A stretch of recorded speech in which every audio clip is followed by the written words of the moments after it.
Welcome to our Monday Zoom. Thank you so much for joining us today. Great start to the week. Yeah. Right? So today we've got a good one for you. Good topic to discuss. So basically, are you guys confused with how to eat properly for optimal health? It's very, very confusing because anytime you read something, you go online, you listen to something, it's eat this, not that. Then the next day it's the opposite. No, don't eat that, eat this. Or do this, don't do that. And then vice versa. Even when I was just randomly plugging some things into the Google search, it's overwhelming, and it was very comical for me for how much different information that comes up that contradicts each other. So we're going to try to simplify it for you and kind of nip some things in the bud based on our beliefs, right? I love it, yeah. I think it's a complicated topic. I certainly get confused when I think about food choices. Sure. Okay, so today we're going to discuss what is wrong with the food pyramid. A lot, probably, yeah. I think we all know of the food pyramid. It's what we all learned in grade school. It's still out there. Sometimes you see it on food labels. We're going to kind of break that down a little bit on what's wrong with it. We're going to talk about our version of the food pyramid, or maybe just call it a triangle. Macronutrients, micronutrients, calories, and what LiveGood supplements can we pull into this that can help us out? Sure. Right? So again, eating for optimal health. And optimal health does also mean weight loss. So if you're thinking, well, wait a minute, I need to eat for weight loss. That's part of optimal health. We want to all eat to be healthy. Weight loss is part of that, okay? So let's go into just what's wrong with the food pyramid. When did the food pyramid start? Well, originally, the date. No, I know, but back in even the Nixon administration is back when the early food guidance documents started to come out. And I think that was the 70s, early 70s. Right. Yeah. Yeah, so obviously a lot has changed since then. And really when the food pyramid was published, it's when Americans had a dramatically different view on food, right? We were told eat fat-free, avoid the full fat. Eat the egg whites only, avoid those egg yolks. Saturated fat is horrible for you, it's going to kill you. Just so many things that we thought were right, but they're not. And a lot has changed. And it also had a huge emphasis on carbohydrates, not really even caring where they came from, but also a big emphasis was on wheat. And we all know that there's a lot of negative sides to wheat. Not to mention the fact that most of us have some type of intolerance from wheat or gluten, but also how wheat is so heavily treated and sprayed with glyphosate chemicals. So it's just a very different take on nutrition. And after the food pyramid came out, I think it was called My Plate. And that's the newer version. If you see a picture of it, it kind of breaks it down into 4 sections of your plate, what a plate would look like, and a little circle for your dairy where a glass of milk would be. But it's still... It doesn't distinguish between what should be going into that. So, okay, you have your little fats here, but what kind of fats? So you have your protein here, but what kind? So it really does all matter. So I like to just poo-poo on all that. I don't believe in it. I want to talk about what we feel is the most important part of a food pyramid, and it's really, again, we're calling it is a triangle. So our version of the food pyramid, just picture that triangle, picture the pyramid, but each corner has some different entities. So we're just talking about our 3 points. So we have our macronutrients, our micronutrients, and our calories. And we're gonna dive into all 3 of those, but together that should make up how you're eating for optimal health, right? Sure. Sounds simple. Of course it's not. There's more that goes into each one of those parts, but again, that's what we're going to break it down into. But I just want you to simplify it all because, again, with all the information out there, it's very confusing. And not just confusing, it's overwhelming. And sometimes when we get overwhelmed, especially if it's not something we're well educated on, we back off. We say, I can't do this. I know this is something I'm trying to learn that has nothing to do with where my expertise. I kind of do the same thing. So let's start into macronutrients. Yeah. Okay, macronutrients are your proteins, carbohydrates, and fats. That's it. Proteins, carbohydrates, and fats. And together, those should make up what we're eating every single day. And it's important to have them in a certain proportion for optimal health and weight loss. So a macronutrient is a ratio, can help with weight loss, can help with fat loss, focusing on percentage of carbohydrates, proteins, fats, rather than just the total number of calories. But calories matter. Okay, so we're not, again, that's part of our triangle. Calories matter. All right, so let's talk about ranges, percentages. It is a range, okay? It's not black and white. Everybody's very different. The way we absorb things, process things, handle things. Some people are better at metabolizing fats than others, and same for carbohydrates and other carbohydrates. But it's hard to really know what is going on with your body without proper expensive testing. So you kind of have to play around a little bit, do a little bit of trial and error. I have played around with my macros for a very long time. I do a lot more than you. I know, Ryan just kind of eats what he gets lucky. He eats what I make him. Yeah. But really, you want carbohydrates to be about 40 to 50% of your daily calories, protein 25 to 35, fat 20 to 30. So these are ranges, right? Some of them big ranges. Me personally, I'm finding that I like the 35 carbohydrates, 35 protein, and 30 fats. 35 protein might seem high for some, but I like my protein on the higher side, right? I like to focus on building muscle. It's very important to me. I know how important it should be important to you too, but it's very important for optimal health. So what works for me is not going to be what works for you, what works for Ryan, what works for Joe, Susie, whatever it is. You have to find what works for you. So just knowing that there's some flexibility in there, and there's a great way to kind of figure this out, because you're probably sitting here thinking like, how am I going to know how 30% protein? MyFitnessPal, I've got no affiliation with them. There's lots of other apps out there. I do know that. I've just stuck with MyFitnessPal. I've tried others. I just think MyFitnessPal is so user-friendly. And you can also, there's a free version, and you could also pay for, the yearly to have a little bit more features on there. I think it's worth it to pay the yearly. I don't remember what it is, maybe like $40, but I mean that's for the year. So you can plug in all your food that you're eating for the day, and you get to see the percentages of where you are. And of course, at first, you're not going to hit your mark. You're going to be all over the place. But you also need to understand what you've been doing, how you've been eating, to be able to make any changes. So do I log every day now? No. But do I do check-in points? 100%. A lot of times now my check-in points, I'm pretty much where I want to be, because I've been doing it so long. I understand throughout my day how my portions should be. And again, it's never exactly on the mark, but you want to be in that area. So love MyFitnessPal for that. What are anything to add to that one? Not really, actually, other than the fact that you're talking about percentages of macros. I think for a lot of people, they've never done it before.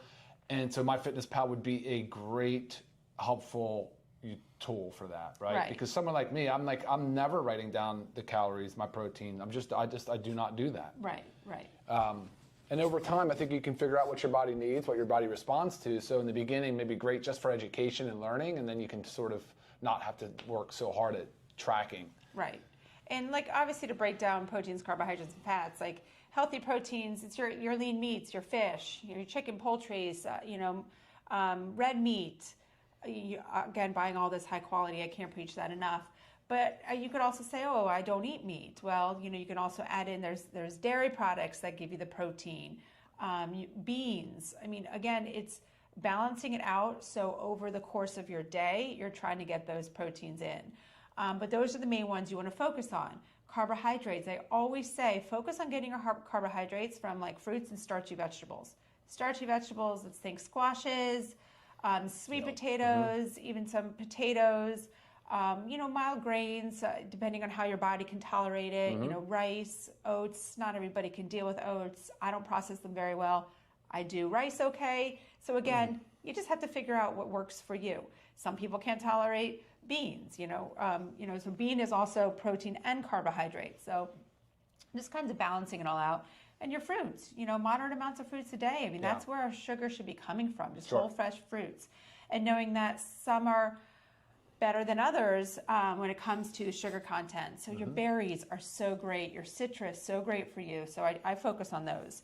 And then fats. I mean, you have your oils. Remember, we want to avoid the high processed seed oils, inflammatory oils. So you want to think about olive oil, coconut oil, avocado oil. That also goes with eating avocados, eating olives, nuts, seeds, nut butters, seed butters. I mean, these are all coconut flakes. I mean, all great things.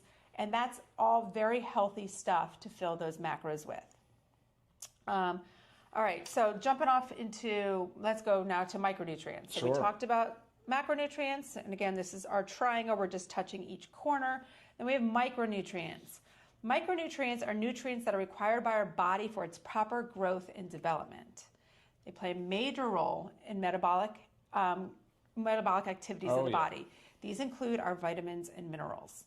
Okay, macronutrients that are like smaller, you need them in smaller amounts, but you still need to hit your goals every day for your body to function properly. Every little part of your body is relying on the right balance of macronutrients to take its function to the next level. You are talking about macro right now, but you mean micro. I meant micro. Did I say you said macro? that 2 times in a row. Sorry, just because we did a whole big lengthy thing on macros. No, I'm talking about micros. So your vitamins and your minerals, 100%. I could tell there was something going on because I could feel the side eye. All right, so again, our enzymes, hormones, and other substances need our vitamins and minerals for proper growth and development. It is so important. You could even be that person that is deficient in something so you're not losing the weight in the right way. It just could be from a minor nutrient deficiency. Excuse me. So most people are deficient at least in the US, vitamin A, iron, and iodine. I do know, going back to my FitnessPal, it does log, maybe this is the one because I pay for the subscription, it does give you your A, C, calcium, iron, sodium, and potassium, but that's it. It doesn't further break it down. So it is 100% hard to know, but I will tell you this. If you are eating a healthy, balanced diet, if you are eating the right portion of macros, taking from the food choices, the food groups that I just talked about, you're going to get close to that or hit that RDA of your vitamins and minerals. RDA is your recommended daily allowance. But remember this, your RDA is your bare minimum. And we're not here to do bare minimum, are we? No. We are here for optimal health. Okay, that has got, like, I cannot emphasize this enough. Everybody thinks it's a common thing. We have the RDA, we need to hit our RDA, and then we're golden.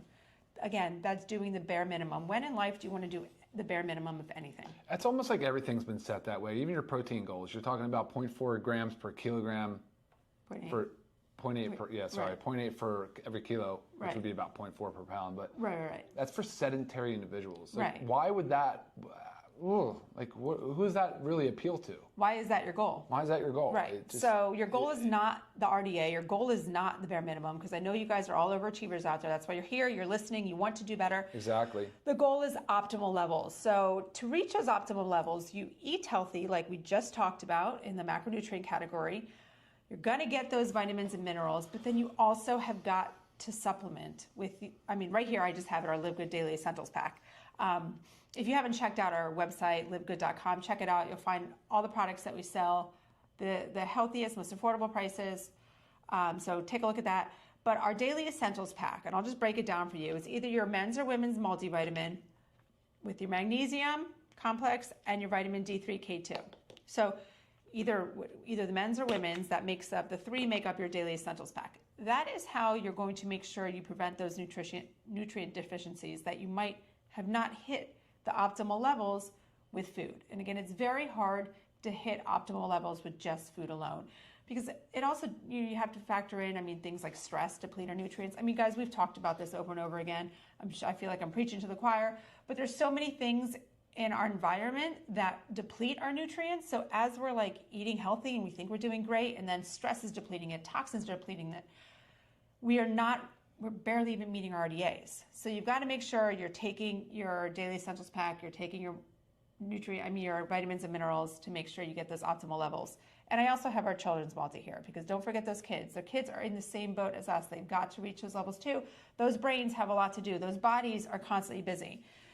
Really need their micronutrients. Yeah. Okay, so we covered macronutrients, micronutrients, and the next one is calories. Okay. Before we go to calories, though, so on the micronutrient side, it's essential. Like a lot of these micronutrients, these vitamins and minerals are essential. Your body does not make them.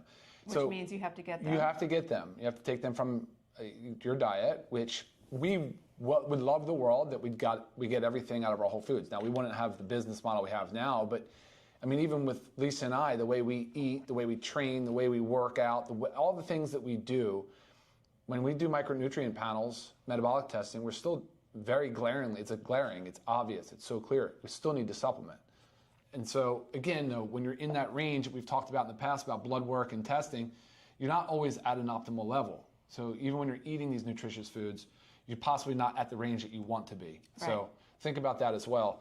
And then when it comes to the vitamins, you're talking about 13 essential, whatever it is. A, you have all your B's, so 1, 2, 3, 5, 7, 6, 7, 9, and 12. You have C, vitamin C is essential, D, E, and vitamin K. So there's fat soluble and there's water soluble. I mean, these are just on the vitamin side. Those are all really, really important. That doesn't even talking about the macro minerals that we're talking about. So like she talked about phosphorus, magnesium. These are also really, really critical. Iron, of course, is another one for certain populations that need more iron. But when the body doesn't get it, it could go as far as a deficiency and then really become a disease process. Mm-hmm. But before it gets there, usually it's saying, well, crap, I need to get it. I need to get it from somewhere else in this blood, in this body, because I need it for this more important process. So it'll free it up. It'll break down bone. It'll break down muscle. It'll break down connective tissue. It'll virtually break down anything it needs to free up some of these vitamins, these minerals, amino acids, things like that. Right. So crazy just think about when you're not eating with like intention and you're not eating things that serve you, you end up really doing more harm than good. And then lastly, before we go to calories, mm-hmm. Lisa said something about even healthy habits can drain your body of these essentials, because remember, you need to replenish these essentials. So healthy habits, you're exercising, that's pretty healthy, great, but you're depleting the body. You're drinking caffeine. We're fans of caffeine. I like coffee. I'll drink it first thing in the morning. Sure, depleting the body. You're drinking a little bit of alcohol, depleting the body. If you have stress or like severe anxiety, you can definitely be depleting the body. If you're on a medication, right, like the acid reflux meds. If you're on a statin drug for cholesterol, you're on antihypertensive drugs like diuretics or the water pills. There's so many classes of medications, and it's been a while since we talked about this, but it's a whole category called drug-induced nutrient depletion, DIND. Email me if you want a list of your meds, and I'll gladly tell you what you're being depleted of. It's published. This is published data. It's out there, guys. And so on prescription drugs, you should be immediately triggered to say, crap, I might be depleting my body of an important essential vitamin or mineral. So think about all those things, put all those together, and now you can start to really see why we're such strong advocates for supplementing. And, even if it's, like, of course, we love the LiveGood essentials, and there's intention behind all of this, but if it's something we don't have and that we recommend, like right now, we do not have a bone support. We don't have something that, there's other things to push that puts nicely together for bone. Of course, magnesium and D, and just as an example. But no, we would be able to advise you on, your form of calcium. Is it a good form of calcium? Is that what you should be taking for your age, for your medication histories, and so on and so forth. So, long-winded answer. Yeah, but now you bring up a couple other things. We also have a podcast. Do we have a podcast? Not yet. A training that we did called Drug-Induced Micronutrient Depletion. So it will be... Drug-induced what? Micronutrient depletion. Okay. Yeah, it is on our YouTube channel. So make sure you find that and check it out, because that was a big alarming one, I know, for some people. And what Ryan also did made a comment at the beginning of his speech. Was that a speech? No, was the testing, micronutrient testing. So you also might be wondering, wow, how do I know what's going on?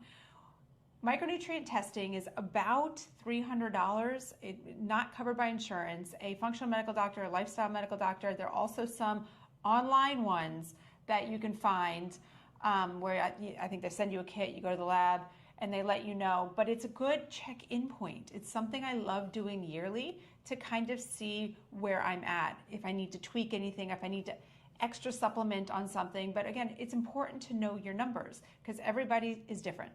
So leave it at that. All right, going to calories. Calories, we all know calories. Unit of energy that measures how much energy food provides the body. Okay, so I think that's where we could stop agreeing, right? We just say it's a unit of energy. Sure. It's a measurement of unit of energy. And then everything goes off the rails. Right.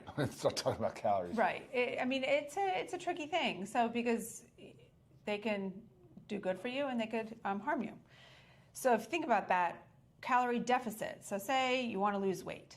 you obviously need to be in a calorie deficit, whether that comes from eating less calories every single day or burning a little more calories through your daily movement, or a combination of both. So say, a typical calorie deficit for a day for weight loss is like 300 to 500 calories. Nothing super extreme, because this is a patient process. We're not supposed to lose weight overnight. Okay, 1 to 2 pounds a week when you're on a weight loss program is healthy, right? Anything beyond that can be a little bit too much and be unhealthy for the body. So be patient with the process. So again, 300 to 500 calories this is average, per day that you would cut in some way, shape, or form. So say you want to do combination. I'm going to eat 150 calories less per day, and I'm going to move my body a little more so I burn an extra 150 calories per day, leaving you in a 300 calorie deficit. Okay, so again, right now I'm talking about weight loss. If your goal is weight gain, you want to be in a little bit more of a debt. You got to pay attention to what you're eating. You got to eat a little bit more each day. Wait, you want to be aware if your goal is weight gain? To eat more calories, not a deficit. Sorry. We've been having wordsmithing all morning. It's kind of like one of those days. It's actually been the whole past week, and I think it's because the whole kids back in school, new routines. I feel like my brain has you flip-flopping been words cut in half a little bit. So you want to be eating more calories than you're burning, but again, you're not going to sit here and jump the gun and going to eat an extra 1,000 calories a day. Again, it's a little bit each day, right? Okay. Talked about the calorie deficit. What else do you might be thinking too, how do I know how many calories I should be eating in a day? Say I want to gain weight or lose weight or stay where we're at. Yes. It is definitely hard to know.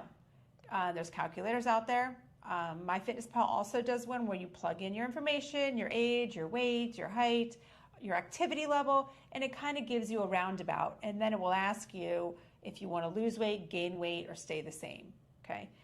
That's kind of a rough one, right? It's general, but that's the best that can be done unless you go and do metabolic testing, which again, testing is great. It's wonderful to know your numbers. It's basically going to tell you your resting metabolic rate, which is how many calories you burn at rest. Not something you need to test all the time, but if you ever wanted to do it to just get a feel, Google metabolic testing, find one in your area. That's really the best way to know. In a calorie, all calories are not equal. So no, that's what I was trying to say. Yeah, there's like blank calories, right? They're calories that add no nutritional value. Sure. We want to avoid those. Okay, I didn't talk about anything that was like that in our macronutrients, our proteins, carbohydrates, and fats. I basically filled those categories with the healthy things that you need to be eating. That's where your calories need to come from. Because our bodies don't process calories the same.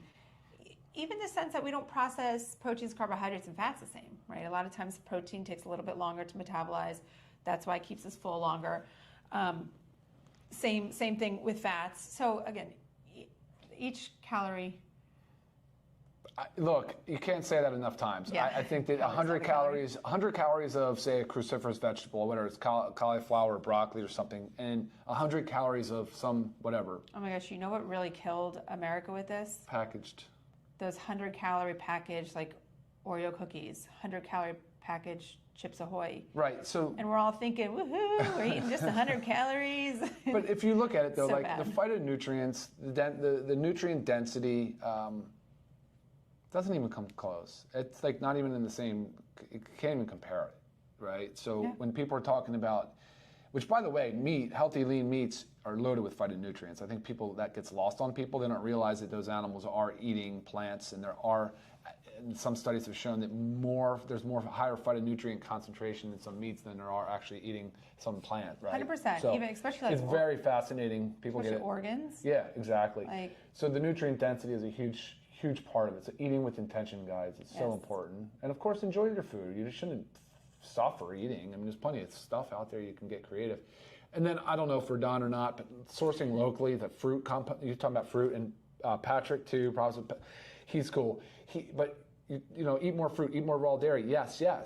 fruit local, dairy local. Try to source local. Be a little bit more active in your local community. There's no need to source some rare fruit from 1,200, 1,500 miles away that, just whatever, or some prematurely ripened, artificially ripened tomato or something. So source local when you can, please. Yes. I think this is funny right here. Yeah. How do you do it? Take your methylene blue for your brain, particularly with the change in schedules. Yes, I took mine this morning. Oh. I actually should be taking it every day this week. That's good. And then taking a week off just to kind of like fire me up. But I agree 100%. It was funny. I went and stepped in my sauna this morning. I thought, oh, whoops, I got back out. Went and took my methylene blue. So great point. Before we get into questions or further comments, I did not talk about our protein powders. We do have a vanilla and chocolate, one vegan, one whey, both equally delicious. Just depends on your preference. But these can really help you hit your protein macronutrient daily. Sometimes it's very hard, and I've had people email me and say, like, how on earth do you get 150 to 160 grams of protein a day? And I'll break it down. But it will always include 1 to 2 scoops of these guys. Oh, yeah. So, I mean, this morning I did a scoop of the vanilla and half a scoop of chocolate in my shake. Oh, I man. like the combo. I'm telling you, that combo serves me so well, the different release. I can feel a difference. And it might sound crazy, like how can you possibly? I'm telling you, satiety, different like level of, I just feel different since I've combined the whey protein with the plant. Right. Well, I feel like when I have the whey alone, I'm hungrier quicker after. Oh, I see what you mean. Yeah. Really? Yeah. I know. I don't know. Yeah, it doesn't make a lot of sense be the considering the opposite. fact that I thought that was more slower release. But when I combine the two, I don't know. I feel pretty solid. Maybe it's also just the extra protein. But yeah, so always a great supplement to reaching your protein goals. Again, supplements to a healthy diet, guys. These are not replacements. Right. But again, if you're short on, I mean, this is 20 grams of protein per scoop of each. I mean, it really, really, really significantly helps. Not to mention, I throw it in everything that I can. Anytime I bake, anytime I make pancakes, Right. muffins. We just got Ice our cream, Ninja Creamy. So we're making our own homemade Protein ice cream and using the scoops in there. I mean, it's delicious. The kids love it, and you feel much better about eating it. And loving the fact that now science supports eating more protein per serving so that it's still digestible. You can still absorb it. So I've been loading some protein on the back end of even of a dinner. Stop eating dinner early, a couple hours before bed, and then you can load that protein. And man, help you hit your goals. Definitely. You're not putting on a ton of calories, not putting in a ton of calories. So I think it's a win-win. I don't know. How else would you do it? I mean, otherwise you're going to really just be like loading up on poultry, right? Right. Guys, you're awesome. Thank you for all the comments. I could post them all if I could make it through them, but yeah. Any questions? No, you guys didn't ask a lot of questions. Everybody's just comments. Yeah. Appreciate everybody chiming in, though. It's so incredibly helpful. Yes, very nice. And if you did have a question that was not necessarily pertaining to the exact topic, I'm always available via email, lisa@livegood.com. Please send me your questions, comments, whatever it is, product, health related. Love to help you out.